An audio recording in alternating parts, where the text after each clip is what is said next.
Bueno, pues hemos llegado a que la cinética de la reacción nos decía que la variación del oxígeno asociado a la materia orgánica residual variaba con el tiempo o era igual a menos R sub A, y vimos que R sub A era directamente proporcional a ese valor L, con lo cual, igualándolos, llegábamos a esta expresión. Si ahora integrábamos esta expresión, la acomodábamos pasando L al numerador y diferencial de t aquí, si integrábamos entre 0 y t, esta expresión ya arreglada me daba esta expresión. Efecto. Integrando tengo que el logaritmo neperiano de L sub t menos el logaritmo neperiano de L sub 0 es igual a menos kt. Aquí falta el igual, ¿eh? Fijaos que en esta expresión falta el igual. Es igual a menos kt. Luego, acomodándola, tengo que el logaritmo neperiano de L sub t dividido L sub 0 es igual a menos kt, o lo que es lo mismo, L sub t es igual a L sub 0 por E elevado a menos kt. Esto lo hacéis y se ve perfectamente. Bueno, pues ya tengo esta expresión.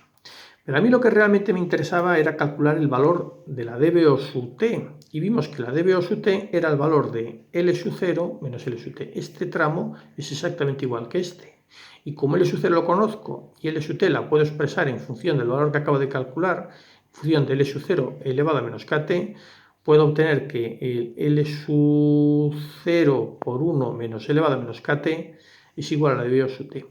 Como L sub 0 es el valor de la dBO última o la dBO ejercida, yo tengo de esta manera una fórmula que me permite, conocida la dBO t, calcular la dBO última, o al revés, a partir de la dBO última, calcular la dBO sub t. Esto significa que yo puedo muchas veces, para hacer mucho más, obtener información en el tiempo más próxima, yo puedo obtener el valor de la dBO5 y con el valor de la dBO5 o la dBO3, por ejemplo, que pasa es que es más utilizada la dBO5, con el valor este calcular la dBO última.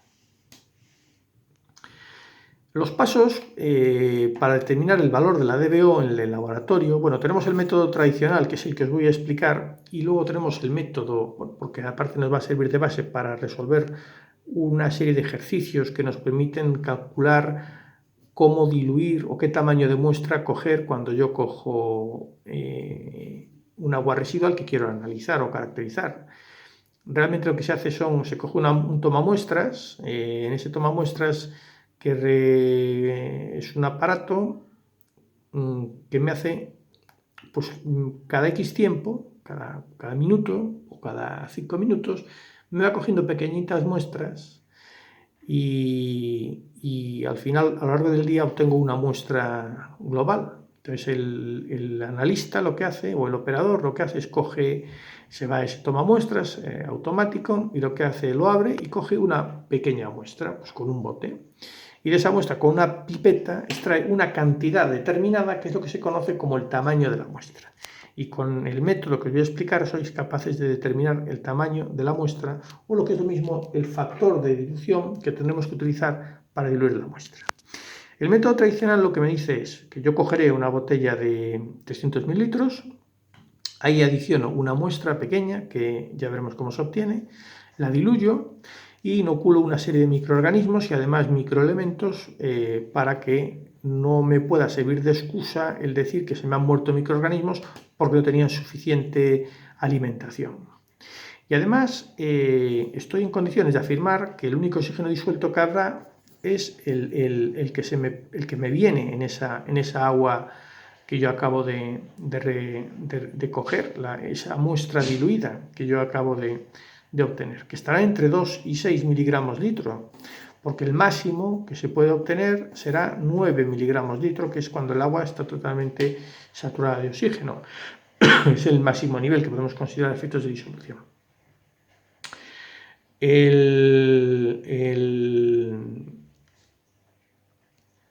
Yo ahora lo que tengo entonces es esta muestra diluida disuelta. Fijaos, el volumen de la muestra yo lo puedo hacer de la siguiente manera.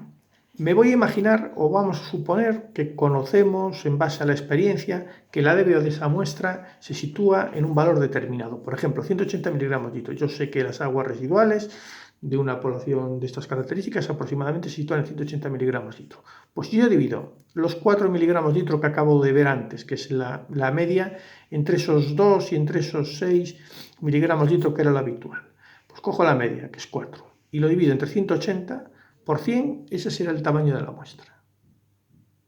Y como conozco que la botella es de 300 mililitros, donde hago las pruebas, pues lo multiplico por 300 y soy capaz de tener qué cantidad exacta tengo que coger de la muestra que yo he cogido en ese tomamuestras que me hace una muestra integrada en las 24 horas. El segundo paso es coger o hacer un blanco, montar un blanco. ¿Qué es eso? Pues es coger una botella que la pongo en comparación con la que acabo de coger de la muestra diluida.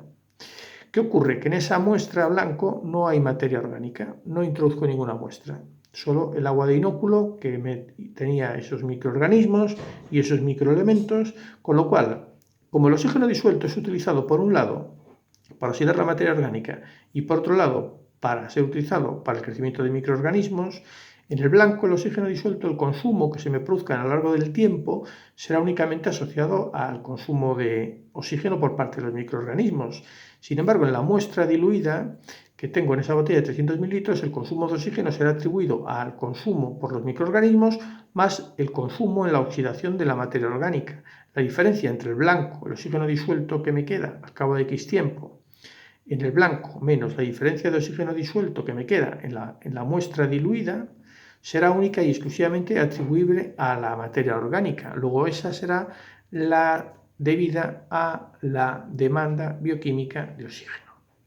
Más cosas. Para evitar que haya aportes adicionales o extras de oxígeno disuelto como consecuencia de, imaginaos que en la propia muestra hay microorganismos de fitoplancton, con lo cual se producirán fenómenos fotosintéticos como consecuencia de la luz y habrá un aporte adicional de oxígeno dentro de la muestra diluida que no me interesa para nada, o incluso dentro de la otra, del blanco, que incluía microorganismos y microelementos. Con lo cual se va a hacer esta prueba a oscuras y además para evitar efectos de la temperatura que me puedan originar cambios en las cinéticas de las reacciones biológicas, pues mantengo siempre la temperatura constante a 20 grados. Y por último, si ya soy capaz de conocer el oxígeno disuelto transcurrido el tiempo en el blanco y transcurrido el oxígeno disuelto, medir el oxígeno disuelto transcurrido el mismo tiempo en la muestra diluida y la diferencia entre ambas será la demanda bioquímica de oxígeno, será la demanda bioquímica de oxígeno, ojo, de la muestra que está diluida. Luego realmente la DBO del vertido o del agua que yo quiero caracterizar será mucho mayor porque yo previamente la he diluido. Luego la tendré que dividir entre el factor de dilución que he calculado. ¿De acuerdo? Bueno, vamos a hacer este ejercicio que nos va a ser muy ilustrativo y nos permitirá calcular de manera estequiométrica la demanda teórica de oxígeno. Fijaos que nosotros no lo utilizamos luego a la hora de caracterizar un agua, lo que utilizamos no es la demanda teórica de oxígeno, sino calculamos la DBO. ¿Por qué? Porque, primero, no es siempre constante la composición química de la materia orgánica, porque no es siempre la misma materia orgánica, es variable, en primer lugar. Y en segundo lugar, no es tan sencillo establecer o protocolizar la forma de conocer la composición química exacta de la materia orgánica. Pero imaginásemos que esa materia orgánica solo fuese glucosa, y sí que conocemos la composición química de la glucosa, C6H12O6. Bueno, pues como estamos ante una reacción de oxidación que va a utilizar ese oxígeno para transformar la glucosa en CO2 y agua, pues esta sería la reacción. La reacción ya ajustada, ajustándola sería 6 moles de oxígeno, 6 de CO2 y 6 de agua. Como conozco los pesos atómicos del carbono, oxígeno y hidrógeno, pues estoy en condiciones de calcular la cantidad de oxígeno teórico que sería consumida. ¿De acuerdo? Bueno, al recordar que la forma, vamos a comparar aquí la estequiometría de la reacción, bueno, pues 6 moles de oxígeno más 12 moles de oxígeno, aquí son 6 por 2, 12, más 6, 18, se comprueba. 12 de hidrógeno, y los de carbono serían 6 carbonos, 6 carbonos. Luego está perfectamente ajustada la reacción. Voy a hacer un descanso y ahora continuamos.